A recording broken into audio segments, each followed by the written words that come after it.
I'm Kendra Cook, your host for the DCTV Daily News program out of Dove Creek, Colorado. The Dolores County Broadcasting Network is the producer of DCTV with support from the Southwest Colorado TV Translator Association. That's the Special District Association responsible for bringing the area free-to-access TV stations over the air by antenna. This is a community TV station. If there's a news story or event information that you would like to share, you can call us. It's 970-677-4119, 970-677-4119. And if you're a business or organization, we welcome you to find out about sponsorship opportunities for banners or video segments run on the channel. This is the Wednesday program for May 20, 2020, DCTV Daily News. The Journal reports on the status of Montezuma County during this pandemic crisis. The Montezuma County Board of County Commissioners rescinded its declaration of a local health emergency, which was issued March 18th in response to the coronavirus pandemic. On May 14th, commissioners claimed there was no longer a health emergency in the county because of relatively low numbers of active COVID-19 cases. The county has recorded 28 coronavirus cases and 2 deaths, and 1 death of a man who tested positive but died of alcohol poisoning. Of the 28 cases, there are 15 active cases and 13 recoveries. There have been 516 negative tests. We don't have a health emergency here, said Commissioner Keenan Ertel. A benefit of declaring the public health emergency is that the county is eligible for state or federal reimbursement programs to offset the costs of fighting the pandemic. Rescinding the emergency order, quote, puts us at risk for losing reimbursement monies, said County Attorney John Baxter. The commissioners reported $140,000 of pandemic-related expenses May 12th. Of that amount, $80,000 was low-interest emergency loans issued to local businesses as part of an economic recovery program from Region 9 Economic Development District of Southwest Colorado, and $36,000 was donated to Southwest Memorial Hospital to help pay for a COVID-19 rapid testing equipment, which arrived last week. The county also is paying for convalescent motel rooms to house quarantine patients or healthcare workers who cannot risk infecting family members at home. Last week, the Colorado Department of Public Health and Environment denied the county's request for a variance from state business restrictions. Quote, it is no longer a health emergency, it is an economic emergency, said Commissioner Larry Don Sukla. The county asked that gyms and restaurants be allowed to reopen at 40% capacity with strict COVID-19 prevention measures. The plan had support from Montezuma Department of Public Health and Southwest Memorial Hospital. Restaurant dining areas and gyms remain under a state closure order. But in a May 11th letter to the county, CDPHE said that the threat of the virus in Montezuma County was too high to loosen state restrictions. It said cases continued to rise, and it expressed concerns about high rates of infection rates in New Mexico and the Navajo Nation to the south. As of May 18th, San Juan County, New Mexico reported 1,274 cases and 84 deaths. McKinley County listed 1,787 cases and 69 deaths. So far, 31 counties have requested variances from CDPHE to allow more businesses to reopen, and 9 have been approved. Montezuma County officials were critical of state restrictions for rural counties, saying they lacked flexibility and local control. The broad restrictions favor large corporations and hurt the small business owner, county officials said. A side note that Dolores County submitted their variance requests last Thursday and hope to receive a positive reply by the end of this week. They also extended the status of the health crisis to June 15th. During public comment back in Montezuma County, Rob Pope questioned the logic of the restrictions. Quote, you see people standing in line to buy marijuana, but I can't go into a restaurant for some food, he said. In its argument for the variance, commissioners cited relatively low cases, strong capacity and preparedness at Southwest Memorial Hospital, and the urgency to restart the economy to save local businesses. They said strict precautions in the variance plan were sufficient to prevent a spike of COVID-19, and prevention efforts appeared to be working. Quote, we've seen people shopping normally at grocery stores, Walmart, liquor stores, hardware stores, marijuana shops, and our case numbers have not jumped off the charts, Ertel said. It is discrimination for the state to say which businesses can open and which cannot. It is time to let legitimate businesses open their doors so they can save themselves from disaster. We are handcuffed and being held hostage for what is happening in counties that are not in Colorado, said Commissioner Jim Candelaria. Quote, our health facilities have not been overwhelmed, and we are prepared if there were to be a spike. In a letter posted to the community, commissioners said that they were fighting for local businesses. Quote, "We want to put out that Montezuma County never took steps to close any private business or place of worship and have pushed back against the state's one-size-fits-all orders."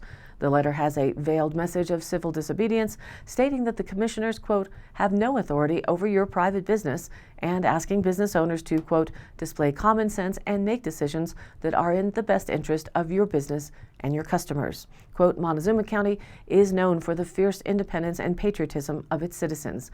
Your fierce independence and patriotism are needed now," end quote.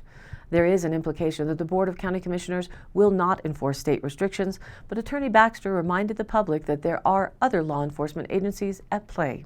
Quote, "The BOCC does not have the only authority to enforce government or state orders," he said. "Just because they choose not to does not mean people are immune from prosecution." Montezuma County Sheriff Steve Nowlin said that he has had no issues with businesses complying with state business restrictions, and if there were a compliance problem, he said it would be up to the health department to investigate, and then the district attorney would have to file charges. Nowlin said a business violating a state health emergency order becomes a criminal matter if the DA presses charges and an injunction is issued by the judge ordering compliance. If the injunction is violated, then that's when the sheriff's office would issue a citation, he said. And now, let's take a look at our local weather. Today, sunny but cooler with a high near 62 degrees, and though the winds still keep coming, breezy with a south-southwest wind at 15 to 20 miles an hour. There will be some gusting in the afternoon to 30 miles an hour, but not nearly as bad as it was on Tuesday. For tonight, mostly clear and a low around 37 degrees, but some nurseries are suggesting you might want to cover up some of your tender plants if they haven't been ripped to shreds already, as it could drop close to the freezing point in some areas. Those winds should die down. For Thursday, again sunny with a high near 67 with 5 to 10 mile an hour north-northeast winds that shift west by the afternoon. Thursday night, mostly clear and a low around 40 degrees. Friday, sunny with a high near 73 with light winds starting to pick up in the afternoon with gusts again to 30.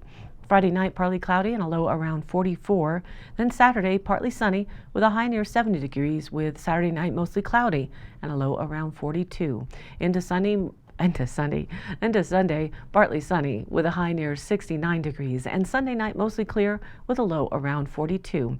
And for the Memorial Day on Monday, when lots of places will be closed, like here at the courthouse in Dolores in Dove Creek, it should also be the day that the governor will release the next phase of reopening guidelines, as the Safer at Home order is set to expire on the 27th. So it will be another nice warm day, dry and sunny with a high near 75 for Monday, and Monday night we're looking for mostly clear skies and a low around 46. Be careful out there in those winds. Boy, there's a lot of dust in the air. Stay well and stay safe. And now back to the news.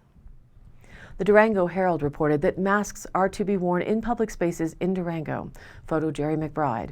Durango City Councilors directed city staff on Tuesday to finalize and issue an ordinance making face coverings mandatory within the city limits in response to the coronavirus. City staff expects to be able to announce the order by Thursday, although details around providing masks, cost, and messaging need to be finalized. Durango would be the first municipality in La Plata or Archuleta counties to enact a mandatory order. Face coverings would be required in businesses, public transit, and indoor and outdoor public spaces where people cannot maintain 6 feet of social distancing. It does not include outdoor recreating. Enforcement of the order would focus on education first. The decision came as voluntary mask compliance in Durango appears to remain low, while more people from other states and cities seem to be visiting the city. The city is working out details such as how to provide free masks to the public without placing an undue financial burden on businesses. Quote, "We are not seeing enough compliance to feel like we've really nailed this," said Leanne Jolan, San Juan Basin Public Health Executive Director, during the City Council meeting last Tuesday. "We would be in a safer community with less transmission of disease if we were able to really get to that last piece of resistance." About 10 other municipalities in Colorado have issued mandatory mask orders. Because the orders started within the last month, it's too early to see how effective they have been, Jolan said. SJBPH issued a mask advisory in April to encourage voluntary compliance through education, but compliance remains low. Research indicates that if 90% of the population wears face coverings and practices social distancing, viral transmission could decrease by up to 80%, Jolin said. La Plata County has 72 cases of COVID-19 as of Tuesday, but modeling suggests that as the region reopens, positive cases could reach 300 by mid-July, said Mayor Dean Brookie. Quote, a mandatory order might not be appropriate in other parts of our entire county, but Durango is the epicenter of commerce, and we are hosting this influx of people as we reopen our community. Therefore, we are on the front line, Brookie said. It's pretty compelling to me. Other counselors and members of the public also expressed concern about people coming to Durango from areas with different restrictions, with an influx expected during Memorial Day weekend, this coming weekend. The council wanted to send a message that Durango wants face covering compliance because it cares about public safety, but it needs visitors to care as well. The Durango Chamber of Commerce began conducting a poll on Tuesday to determine how strongly businesses want to see a mandatory order. Under Colorado's Safer at Home public health order, businesses can urge customers to wear masks upon entry. Councilors Barbara Noseworthy and Chris Betton said business owners seem to want support from the city to say masks are not requested but required. Quote, businesses have called me and said, please help us. We want to be able to have some teeth, Noseworthy said. We should do everything in our power to make certain that we're helping the businesses and people feel safe to get out on the streets. Quite a difference of opinion from that county to the county next to us.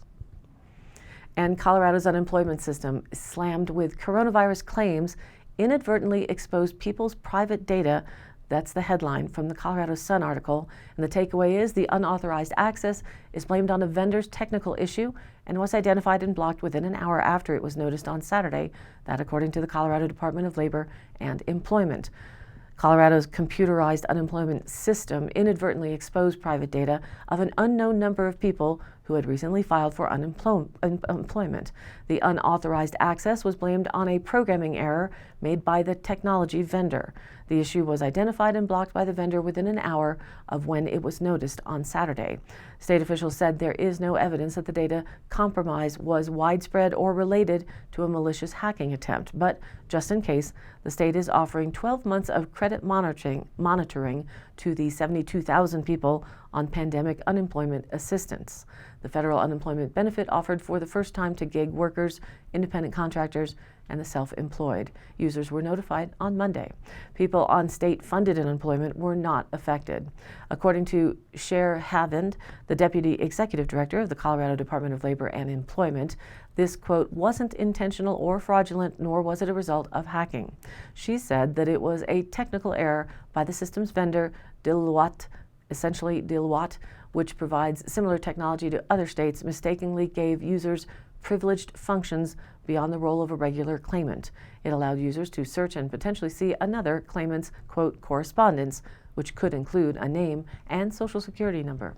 The search function was enabled from May 2nd to May 15th, at which time Deloitte discovered the problem and blocked it from occurring again. The company told the state that according to its logs, during the 2-week period, only 6 people saw the searchable screens. The vendor discovered that a searchable screen was visible and that fewer than 6 people had temporary access. Having said, all 6 people have been contacted, she said.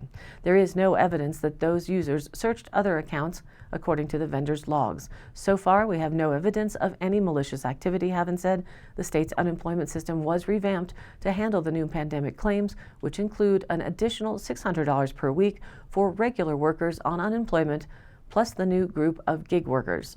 More than 451,000 Coloradans have filed for unemployment compensation in the 2 months since the coronavirus crisis began in March.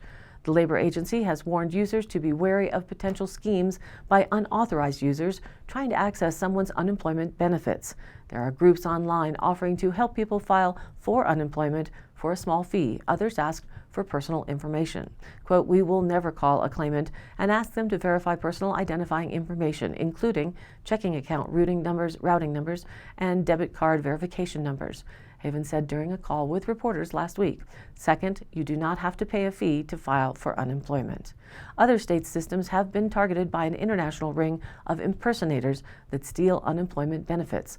Washington state officials told the New York Times that they were tipped off to the fraud after some residents who still had a job began receiving unemployment paperwork confirmations. Nothing like that has been noticed in Colorado, Haven said. Colorado verifies an applicant's identity using an Experian identity verification tool that cross-checks with the Department of Motor Vehicles. The agency also shares tips about schemes that users may face when filing for unemployment benefits. Quote, every state has its own set of internal controls and processes. Having said that said, fraud schemes are becoming somewhat sophisticated.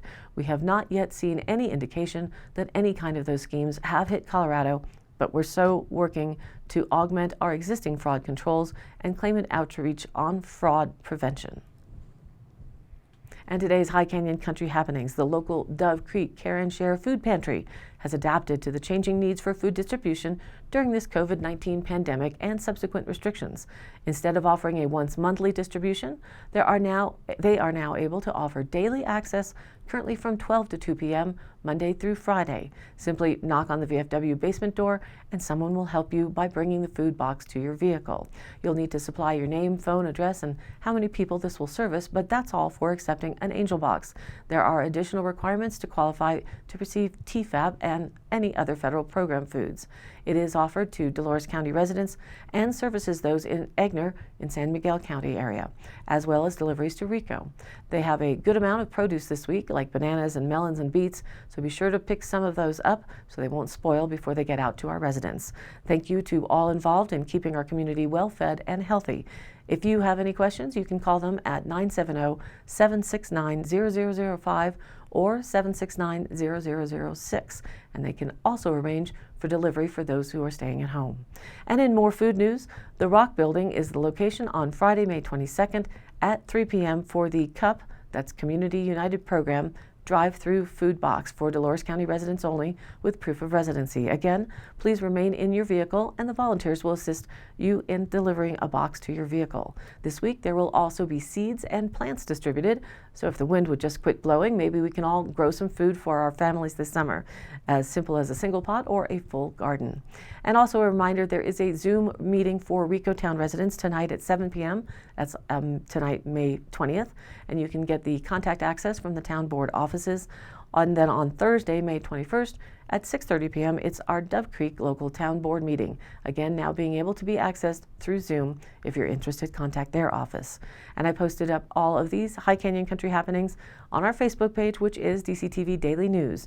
You can also watch the program replay there, along with news links and stories of local interest. And you too can share other events or news and join in on the conversation. This is your local community TV station, so if you have something you would like to share, contact us. The email is dcbnnews@gmail.com or call 970-677-4119. That's 677-4119, and leave a message.